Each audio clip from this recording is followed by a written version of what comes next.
خدمت بینندگان عزیز، خوش آمدید به کانال ما.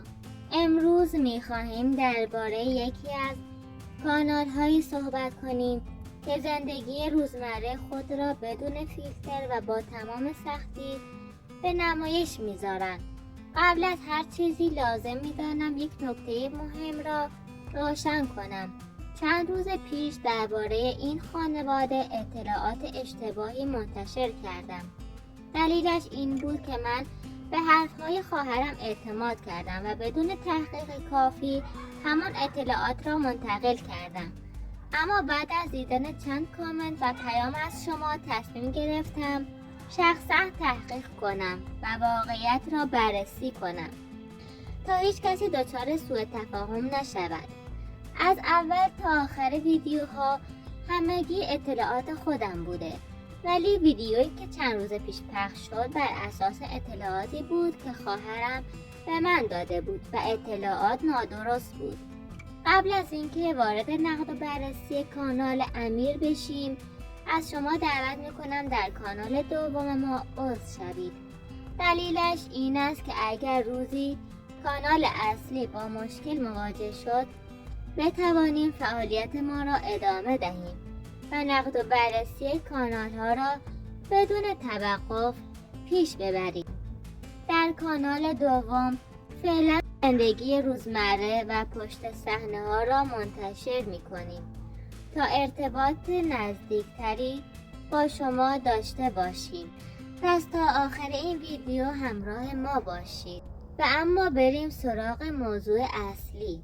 این عکس ها را یکی از افراد خیر گرفته که با دلسوزی به دیدن امیر و خانواده‌اش رفته است تا باری از دوششان بردارد، اما با وجود تمام تلاش ها نیازهای این خانواده هنوز برطرف نشده.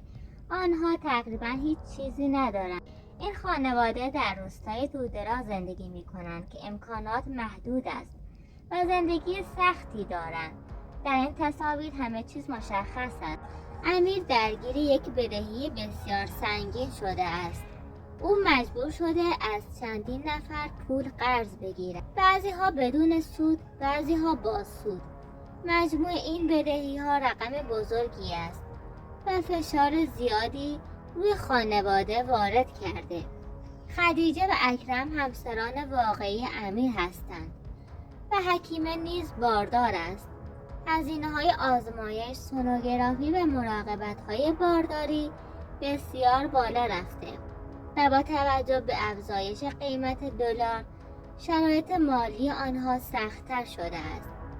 ولی به نظرم امیر نباید همسر دوم اختیار می‌کرد تا مشکلات سنگین‌تر شود و همین دلیل فعالیت در یوتیوب برایشان تبدیل شده به تنها راهی که می‌توانند از طریق آن زندگیشان را بچرخانند و بخشی از بدهی‌ها را پرداخت کنند. زندگی امیر بر اساس واقعیت می باشد. خانه‌ای که در شهر لردگان داشتند را هم فروختند، اما حتی با فروش خانه نتوانستند تمام بدهی‌ها را پوشش دهند. نکته مهم اینجاست که برخلاف بسیاری از کانال‌ها که برای هر 1000 باز بین 5 تا 10 دلار درآمد دارند، خانواده امیر تنها 2 دلار برای هر 1000 بازدید دریافت می کند، یعنی تقریبا 1/4 درآمد معمول. با این شرایط طبیعی است که امیر با وجود بیش از 10,000 دلار بدهی هنوز نتوانسته آن را تسویه کند. در مورد حضور پلیس در ویدیوها نیز توضیحاتی لازم باید بدهم. در ویدیوهای این خانواده نمیتوان از پلیس واقعی بدون مجوز استفاده کرد. طبق بررسی هایی که انجام دادم، فردی که در ویدیوها نقش پلیس را دارد در واقع یکی از اقوام آنهاست و پلیس واقعی هستش، اما به دلیل مسائل امنیتی و قوانین سازمانی مجبور است هنگام فیلمبرداری ماسک بزند تا چهرهش مشخص نشود. اگر چهره او در ویدیوها دیده شود، ممکن است با مشکلات اداری مواجه شود یا حتی از کارش برکنار شود. بنابراین استفاده از ماسک برای حفظ امنیت شغلی او کاملا منطقی است و بیشتر از این نباید از این فرد اطلاعات بدهم. این خانواده با تمام سختی‌ها، بدهی‌ها و فشارهای مالی تلاش می‌کنند با توجه به تولید محتوا در یوتیوب زندگیشان را مدیریت کنند. هدف من از این ویدیو این است که واقعیت را بدون قضاوت و بدون اطلاعات غلط بیان کنم و از بیان اطلاعات غلطی که چند روز پیش منتشر کردم از این خانواده عذرخواهی می‌کنم. و شما بینندگان عزیز تصویر دقیق‌تری از این شرایط باید داشته باشید. در ادامه بریم یکی از ویدیوهای کانال امیر رو ببینیم. ویدیویی که توسط یکی از فامیلای خودم ضبط شده و مخفیانه از اونا فیلم برداری کرده تا حقایق روشن بشن. این ویدیو رو ببینیم و در موردش صحبت خواهیم کرد.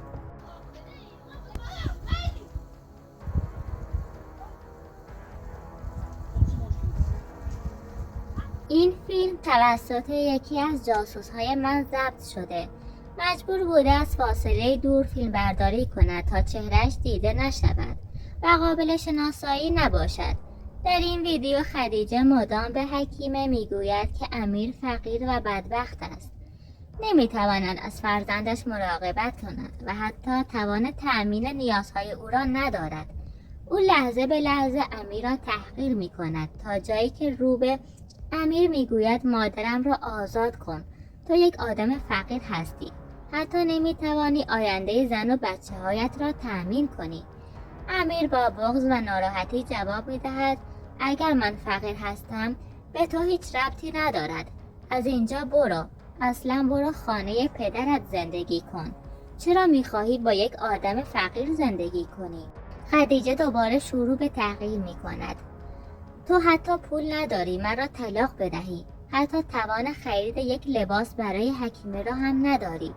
امیر که بغض گلویش را گرفته آرام اما محکم جواب می دهد من به خدا ایمان دارم و دست از تلاش بر نمی دارم. و در این بخش می خواهم یک موضوع مهم را با شما در میان بذارم. چیزی که خیلی از دوستان در کامنت ها پرسیدن و لازم بود توضیحش بدهم.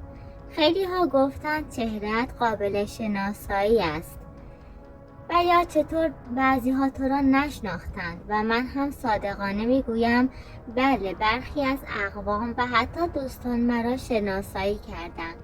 این اتفاق طبیعی بود چون بالاخره من درباره موضوعاتی صحبت میکنم که مستقیم به زندگی و رفتار بعضی افراد مربوط می شود. اما نکته اصلی اینجاست. من تصمیم گرفتم در حالت عادی و بدون نقاب فیلم برداری کنم. البته هنوز چهرم را کامل نشان ندادم ولی خب قابل شناسایی است. چون واقعا برایم راحت تر است اینجوری فیلم برداری کنم و صادقانه تر منتقل کنم. در ضمن اقوام من خیلی خوب میدانند که اگر کسی بخواهد آسیبی به من بزند یا تهدیدی ایجاد کند پدرم مثل یک سد محکم جلوشون میایسته. اون آدم سرسخت و جدیه و بی‌تعارف است و خیلی ها حتی از برخوردش میترسند. این را هم خودشان بهتر از هر کسی همین جرأت نمی کنند وارد رفتارهای خطرناک شوند. از طرفی از نظر قانونی هم هیچ کاری نمی توانند بکنند. یوتیوب در ایران فیلتر است و فعالیت در آن نه مجوز میخواهد و نه چارچوب رسمی دارد و اتفاقا کاری که خودشان انجام میدهند یعنی فیلم برداری بدون مجوز از اماکن عمومی و انتشار محتوایی که باعث بی‌آبروی ایل بختیاری شده خودش جرم محسوب می شود. پس کاملا آگاه هستند که شکایت کردن نه تنها فایده ای ندارد بلکه ممکن است برای خودشان دردسر شود. من فقط روی فیلم هایی که خودشان منتشر کردم تحلیل و توضیح گذاشتم. هیچ حرفی نزدم که جرم باشد و یا باعث شود کسی بتواند از نظر قانونی علیه من اقدامی کند. تمام صحبت‌های من بر اساس واقعیت موجود در همان ویدیوهای خودشان هست، نه تهمت و نه دروغ است و نه بزرگنمایی. من همیشه تلاش کردم با احترام اما با شفاف سازی واقعیت‌ها را بیان کنم. خیلی از بینندگان سردرگم هستند و نمی‌دانند کدام کانال حقیقت دارد و کدام کانال دروغ است و داستان سازی می‌کنند. هدف من این است که سردرگمی کمتر شود و مردم بدانند که پشت این تصاویر چه اتفاقاتی می‌افتد و چه چیزهایی عمدن پنهان می‌شود. جدیداً هم در مورد برخی کانال‌ها که واقعیت دارند و یا بر اساس واقعیت‌های گذشته فیلمبرداری می‌کنند همانها را به نمایش بذارم و باعث می‌شود که این مسیر را بهتر ادامه بدیم با قدرت بیشتری و با انگیزه بیشتر و با صداقت کامل. و از همه شما ممنونم که کنار من هستید، لایک می‌کنید و اجازه می‌دهید صدای حقیقت بلندتر شنیده شود. مراقب خودتان باشید و تا ویدیوی بعدی، خدا نگهدار.